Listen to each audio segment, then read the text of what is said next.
ವರ್ಣ ಕ್ಷೇತ್ರದಿಂದ ಬಂದಿರೋದು. ಇವತ್ತು ಈ ಕಾಂಗ್ರೆಸ್ಸಿನ ನಡೆ ನೋಡಿದ್ರೆ ತುಂಬ ನೋವಾಗ್ತಾ ಇದೆ.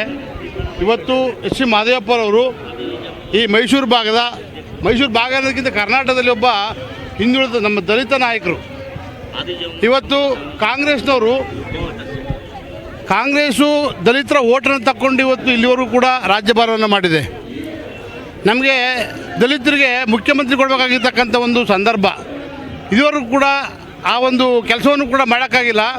ಆದರೆ ನಾವು ನೋಡ್ತಾ ಬಂದರೆ ಹಂತವಾಗಿ ದಲಿತರನ್ನ ತುಳಿತಾ ಇದೆ ಅಂತಕ್ಕಂಥದ್ದು ಎದ್ದು ಕಾಣ್ತಾ ಇದೆ. ಅದಕ್ಕೆ ಇದು ಒಂದು ನೈಜ ಉದಾಹರಣೆ. ಮಹದೇವಪ್ಪ ಅವರು ಈ ಭಾಗದಲ್ಲಿ ಎಲ್ಲ ಜನವನ್ನು ಸಂಘಟಿಸ್ಕೊಂಡು ಪಕ್ಷವನ್ನು ಅತಿ ಎತ್ತರಕ್ಕೆ ಕೊಂಡೋಗಿರ್ತಕ್ಕಂಥ ಪಾತ್ರ ಅವ್ರದ್ದು ಕೂಡ ಇದೆ. ಹಾಗಾದರೆ ಎಲ್ಲ ದಲಿತರನ್ನ ಕಾಂಗ್ರೆಸ್ ಪಕ್ಷ ಹುದ್ದೆಗಳನ್ನು ಕೊಡಲಿಲ್ಲ, ಕಸ್ಕೊತಾ ಇದೆ ಅಂತಂದರೆ ದಲಿತರನ್ನ ದಮನ ಮಾಡ್ತಕ್ಕಂಥ ಒಂದು ಇದು ಎದ್ದು ಕಾಣ್ತಾ ಇದೆ. ಹಾಗಾಗಿ ಕಾಂಗ್ರೆಸ್ ಪಕ್ಷ ಮೊದಲನೇ ಪಟ್ಟಿನಲ್ಲೇ ಕೂಡ ಇವ್ರನ್ನ ಕ್ಯಾಬಿನೆಟ್ ತಗೋಬೇಕಾಗಿತ್ತು. ಅನಿವಾರ್ಯ. ನಮಗೆ ಆಶ್ಚರ್ಯ ಆಗ್ತದೆ ಯಾಕೆ ಕೆಲಸ ಮಾಡಿದೆ ಅಂತ ಗೊತ್ತಿಲ್ಲ.